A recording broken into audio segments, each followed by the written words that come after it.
Guys, sekarang kita akan berbicara mengenai uang. Ayo, siapa yang nggak suka sama uang? Semua pasti suka ya sama uang ya. Nah, uang itu pada mulanya dulu ya, itu juga mengalami pergeseran. Karena apa? Awalnya uang itu cuma sebagai alat tukar. Nah, kemudian berkembang sebagai kapital dan juga merupakan proses kapital yang paling potensial. Tadi kan aku bilang kan, yang paling kenapa dikatakan paling potensial? Karena dia itu paling liquid. Ketika perusahaan itu butuh, tiba-tiba aja bisa jadi suatu nilai yang bisa dipertukarkan seperti itu. Terus asal mula uang sejarahnya sebenarnya adalah sebagai alat pertukaran barang-barang keperluan hidup masyarakat. Oleh karena itu sebenarnya sebagai sebagai juga uang juga digunakan sebagai alat ukur nilai dari barang-barang yang dipertukarkan. Nah, namun dalam perjalanan sejarahnya uang berkembang dan berubah sejalan dengan perkembangan dan keperluannya. Jadi kalau misalnya dulu di zaman perbudakan uang hanya sebagai alat pertukaran aja,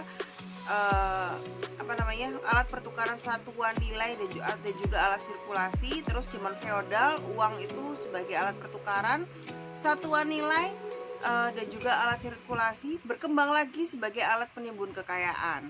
Jadi kan dari zaman komunal, zaman perbudakan sampai dengan zaman bisnis era modern itu uang semakin bertambah gitu fungsinya ya. Dari awal gitu, saya ulangi lagi ya, yang dari awal sebagai alat tukar saja dan alat satuan nilai. Zaman feodal dia tidak hanya sebagai alat pertukaran, dan zaman perbudakan dia tidak hanya sebagai alat pertukaran dan satuan nilai saja, melainkan juga alat sirkulasi. Zaman feodal ditambah lagi tidak hanya ketiganya, tapi juga ditambah lagi sebagai alat penimbunan kekayaan. Jadi orang itu dikatakan kaya kalau misalnya kira-kira uangnya banyak gitu kan. Terus pada zaman bisnis uang digunakan sebagai alat sirkulasi, penimbun kekayaan, selain tadi alat tukar dan alat satuan nilai, ditambah lagi sebagai kapital, sebagai modal. Nah, sekarang kita bahas satu-satu. Uang sebagai alat pertukaran itu apa? Uang itu dikatakan sebagai alat tukar karena uang itu dapat ditukarkan dengan semua barang yang bisa diterima secara umum sebagai alat tukar. Jadi kalau misalnya uang tidak bisa diterima secara umum sebagai alat tukar, berarti tidak bisa dikatakan sebagai uang sebagai alat tukar. Misalnya apa?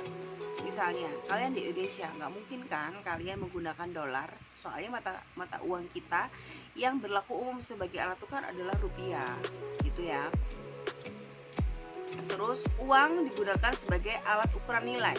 Artinya uang sebagai alat untuk menyatakan nilai dari suatu barang. Misalnya apa? Harga emas, ya kan? Emas 1 kilo harganya kira-kira 1 gram kira-kira harganya 700.000. Nah, seperti itu.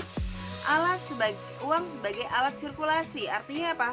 Uang dipakai sebagai alat putar atau beredarnya barang dagang dalam masyarakat ya. Jadi perputaran GDP gitu, misalnya gross domestic bruto yang ada di Indonesia gitu, itu juga menggunakan alat ukur dan alat sirkulasi, yaitu uang. Indikatornya adalah uang yang beredar. Terus uang sebagai alat penimbun kekayaan itu maksudnya adalah uang sebagai alat yang bisa digunakan untuk ditimbun menjadi suatu kekayaan barang bagi si pemilik. Tadi kan saya bilang kan, orang itu kalau nggak disebut kaya kalau dia nggak punya uang banyak gitu kan. Kalau uang sebagai kapital bagi masyarakat bisnis itu apa? Uang sebagai alat awal kaum bisnis dalam usaha mendatangkan laba. Jadi sebenarnya kapital dalam masyarakat bisnis itu awalnya adalah uang. Meskipun sebenarnya yang namanya kapital itu tidak hanya uang tapi juga barang. Halo guys, melanjutkan yang tadi ya. Sekarang saya akan berbicara mengenai nilai dan harga. Kalau kita berbicara mengenai nilai itu memiliki pengertian. Kira-kira apa sih bedanya nilai sama harga? Nah, kalau nilai itu sejumlah tenaga yang diperlukan untuk memproduksi atau membuatnya, atau sejumlah tenaga kerja yang diserap dan terkadang dalam barang. Jadi kalau misalnya nilai itu kira-kira berapa sih banyaknya tenaga, seluruh aspek gitu kan yang dibutuhkan untuk menciptakan barang yang ingin diproduksi. Kalau kita ngomongin nilai, harga itu nilai-nilai yang tadi itu dinyatakan dalam mata uang, tergantung mata uang yang berlaku pada daerah tersebut. Lalu kalau kita berbicara mengenai harga barang di pasar, tentunya itu fluktuatif ya. Jadi kalau misalnya kalian berpikir tentang harga bahan pokok, hari ini mungkin harganya bisa murah, mungkin besok bisa mahal. Itu kenapa coba? Karena ada beberapa faktor yang mempengaruhi harga. Yang pertama adalah keadaan pasarnya. Jadi mungkin kayak sekarang nih ya, keadaan pasar kita terkait dengan alat kesehatan atau enggak barang-barang yang berhubungan dengan kesehatan mungkin sedang baik. Nah, pertanyaannya kenapa gitu kan? Ya, karena sekarang ternyata COVID ini berdampak cukup baik bagi barang-barang kesehatan. Namun terkait dengan barang-barang yang sifatnya adalah kebutuhan tersier, mungkin apalagi ya tersier lah ya, itu tidak baik. Misalnya apa? Otomotif, terus apalagi ya, baju ya mungkin ya, meskipun baju tidak separah otomotif ya dampaknya, karena kalau baju merupakan kebutuhan primer kan. Nah seperti itu adalah keadaan pasar yang menjadi faktor harga barang di pasar itu bisa fluktuatif. Kalau kalian tahu karena harga mobil itu akhir-akhir ini itu maksudnya permintaan mobil akhir-akhir ini berkurang, maka pemerintah melakukan memberikan suatu kebijakan bahwa PPNBM atas mobil akhirnya berkurang, maksudnya dihilangkan. Lalu yang kedua, proses bisnis tidak ada target yang pasti. Jadi kalau misalnya saya boleh saran nih, ketika kalian membuat suatu barang, itu harus barang yang kira-kira dibutuhkan dan long life. Oleh karenanya memang memiliki suatu studi kelayakan atas investasi, atas bisnis, atas suatu barang yang akan kalian hasilkan itu menjadi perlu. Terus yang ketiga, permintaan penawaran itu tidak tetap. Permintaan dan penawaran tidak tetap, seperti yang tadi saya bilang. Karena apa? Keadaan pasar itu juga berubah. Karena keadaan pasar itu tidak bisa diprediksi sesuai dengan ada yang bisa diprediksi, ada yang uncontrollable. Yang uncontrollable salah satunya ya tadi, bisa ada aspek politik, aspek ekonomi, aspek bencana alam mungkin. Terus yang keempat, persaingan. Lalu yang kelima adalah resesi ekonomi. Resesi ekonomi itu juga merupakan suatu hal yang tampak controllable, tapi kejadiannya menjadi lebih cepat atau lebih lama, itu menjadi aspek yang uncontrollable. Bisa menjadi lebih cepat jika misalnya kan, jika tidak ditangani dengan baik, dan pasti akan terjadi resesi, tapi dalam waktu yang cukup lama. Berarti itu sudah bisa diprediksi. Dan baik, untuk kemudian produksi masyarakat bisnis. Kalau kita tahu tadi ya, di video saya sebelumnya saya menjelaskan bahwa produksi masyarakat bisnis itu sangat berkaitan dengan adanya keperluan pasar. Dari adanya keperluan pasar tersebut, maka diciptakanlah barang, maksudnya diproduksilah barang yang dibutuhkan oleh masyarakat. Nah, jadi di sini kalau bisa tahu faktor produksi itu ada dua faktor tuh. Yang pertama, adanya kapital dan adanya pasar. Karena adanya pasar, adanya keperluan masyarakat, kalau misalnya nggak ada modal juga nggak mungkin dilaksanakan kan. Nah, begitu juga kalau misalnya ada modal tapi ternyata masyarakat nggak butuh, buat apa kita harus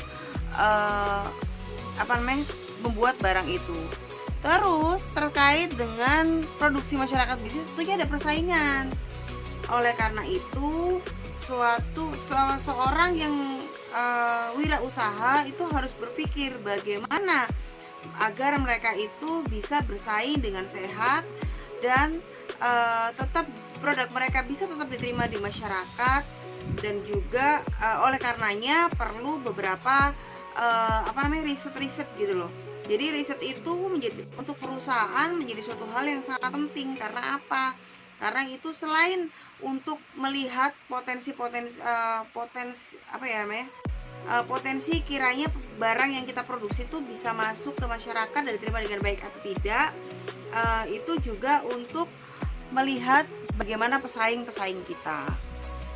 Lalu terkait dengan aspek itu semua, maka menjadi suatu keharusan kan bagi perusahaan itu melakukan modernisasi. Modernisasi ini sebenarnya dilakukan agar apa? Kalian jangan lupa kalau tadi tujuan dari masyarakat bisnis adalah dia itu membuat suatu barang, suatu produk, terus begitu mereka memanajemen agar lebih efektif, efisien. Nah salah satunya adalah dengan apa? Dengan modernisasi. Modernisasi itu salah satu contohnya apa? Misalnya kayak sekarang segala sesuatu digerakkan oleh mesin.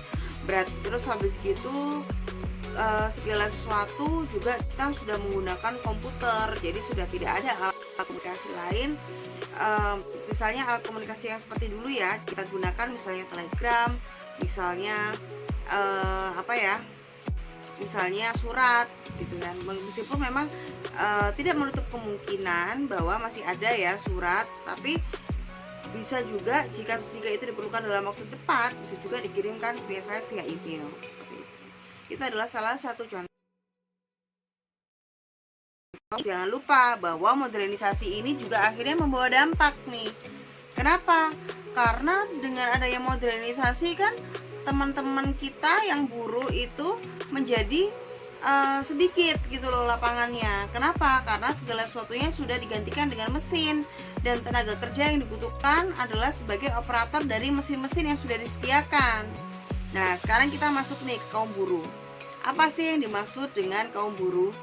Kaum buruh itu kalau berdasarkan buku itu merupakan tenaga kerja dan sebagai kapital yang variabel. Jangan lupa tadi saya menjelaskan tentang kapital konstan dan variabel.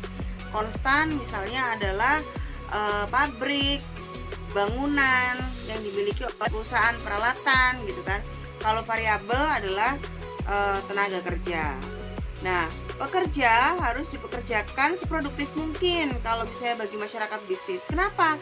Karena efisiensi tadi dan efektivitas. Jadi kaum bisnis itu biasanya ya, pemilik usaha itu biasanya memang membagi waktu kerja buruh menjadi dua bagian. Pertama, buruh yang bekerja untuk memproduksi suatu barang. Terus kedua, buruh yang memproduksi untuk keperluan bisnis atau administratifnya, seperti itu. Ahli-ahli teknik, ya kan? Namun harga tenaga kerja akhirnya jadi makin merosot untuk tenaga kerja yang hanya terlatih tapi tidak terdidik. Makanya ahli-ahli teknik itu tersedia karena mereka dianggap merupakan tenaga kerja yang terlatih dan juga terdidik, makanya dibilang ahli. Terus dari sini karena tadi gara-gara adanya modernisasi tenaga kerja itu jadi merosot ya, maksudnya upah jadi merosot, jadi apa ya namanya? Kalau kalian tahu kan upah buruh itu rendah ya kalau di Indonesia ya. Nah akhirnya muncul nih kebencian atas sistem ekonomi bisnis, karena sebenarnya yang salah bukan alatnya tapi sistem ekonomi bisnisnya, yang yaitu karena sistem ekonomi bisnis itu kan mereka berpikir tuh bahwa memang segala sesuatunya harus ekonomis, efisien, dan efektif. Nah salah satu efisiensinya adalah modernisasi tadi. Terus bagaimana dengan orang yang tidak bisa mengikuti modernisasi? Yaitu tadi akhirnya terpaksa memang mereka harus mau menerima kenyataan bahwa mereka digaji dengan harga yang rendah. Nah, dampak sosialnya akhirnya muncullah perserikatan buruh, yang tentunya adanya perserikatan tersebut bertujuan untuk memperhatikan agar nasib kaum buruh itu lebih diperhatikan. Seperti yang kita tahu ya, ada peringatan Hari Buruh. Nah, itu merupakan wujud-wujud dari hasil kerja dari persatuan kaum buruh. Baik, krisis masyarakat bisnis. Nah, terkait dengan krisis masyarakat bisnis ini dikarenakan berbagai macam ya. Jadi ternyata untuk modernisasi masyarakat bisnis menimbulkan masalah dan juga menimbulkan krisis gitu kan, bagi masyarakat bisnis. Yang pertama adalah sistem ekonomi bisnis itu sendiri. Jadi sebenarnya sistem ekonomi bisnis itu bisa dibilang membawa dampak positif dan juga negatif ya. Terus kedua, organisasi bisnis. Nah, akhirnya jadi banyak tuh organisasi bisnis. Karena apa? Karena mereka berpikir, waduh, kalau misalnya terlalu banyak persaingan gini, kayaknya nggak enak juga ya gitu kan. Jadi kalau misalnya kalian baca ada satu buku, itu ada Red Ocean, ada Blue Ocean. Jadi kalau Red Ocean kira-kira persaingannya itu berani bersaing, full persaingan gitu.